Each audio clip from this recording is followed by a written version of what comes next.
আসসালামু আলাইকুম, কেমন আছেন সবাই? আলহামদুলিল্লাহ, আমি আগের থেকে অনেকটা ভালো আছি। আর এই ট্রাইপডটা কিনে নিয়ে এসেছি। এই ট্রাইপডটা খুবই অল্প দাম, কিন্তু খুবই ভালো একটা ট্রাইপড। ছোট্ট একটি ট্রাইপড যেটি দিয়ে আমি ভিডিও করতে পারবো।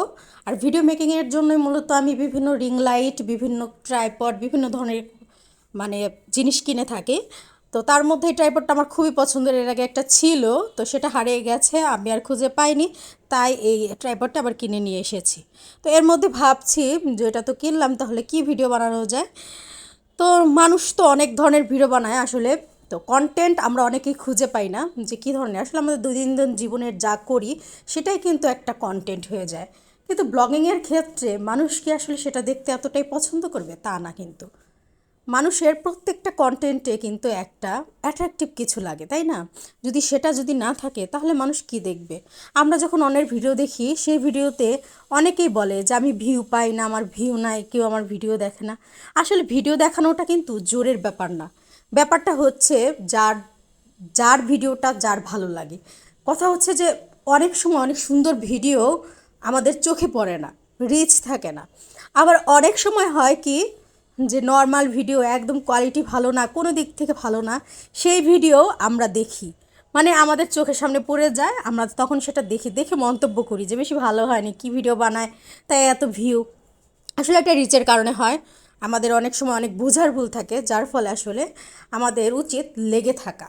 মানে আমাদের প্রতিনিয়ত যদি আমরা ফেসবুকে লেগে থাকি যে এক সময় আমাদের রিচ বাড়বে, তাহলে দেখা যাবে কি আসলেই এক সময় একটা না দুইটা ভিডিও ভাইরাল হয়ে যায়, এবং তখন আমাদের প্রচুর রিচ হয়, ভিউ হয়, এবং তখন মানুষ আর্ন করতে পারে। মনিটাইজেশন হলেই যে সাথে সাথে অনেক টাকা ইনকাম করা যায় তা কিন্তু না।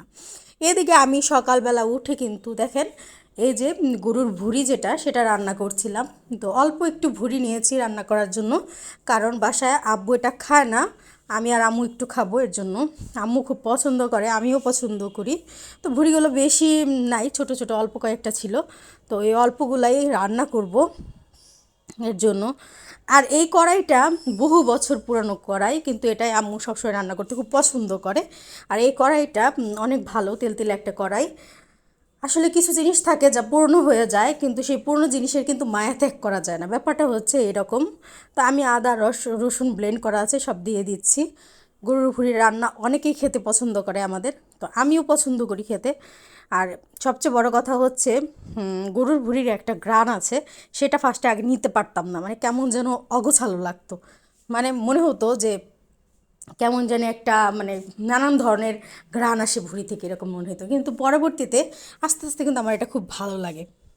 তো যাই হোক, আমি এদিকে রান্না করছি, তো আপনারা সবাই আমার ভিডিও দেখেন। আর এটাই আমার ভালো লাগে যে মাঝে মাঝে আপনারা অনেক কমেন্ট করেন আমার ভিডিওতে। এটা আমার মানে অনেক ভালো লাগে। আর এই জিনিসটা কিন্তু মানুষের মানে তাকে ইন্সপায়ার করে একটা জিনিস ভিডিও বানানোর জন্য। তো অনেকেই জিজ্ঞেস করেন অনেক টিপস শেয়ার করার জন্য, কিন্তু আসলে আমি এখন তেমন ভিডিও বানাতে পারি না, সময়ের অভাবে বা অসুস্থতার কারণে ভিডিও বানানো হয় না। তবে আমি চেষ্টা করব নিয়মিত ভিডিও দেওয়ার জন্য, এবং সেই ভিডিওতে আপনাদের সাথে কিছু টিপস শেয়ার করার জন্য। তো ভালো কোয়ালিটির ভিডিও দিলে কিন্তু সবাই দেখবে। তো ভালো থাকুন সবাই, সুস্থ থাকুন, আর আমার জন্য দোয়া করবেন। আমার ভিডিওটি যদি ভালো লাগে থাকে তাহলে অবশ্যই কমেন্ট করবেন, এবং সেই সাথে কিন্তু লাইক করবেন। তো ধন্যবাদ সবাইকে, আল্লাহ হাফেজ।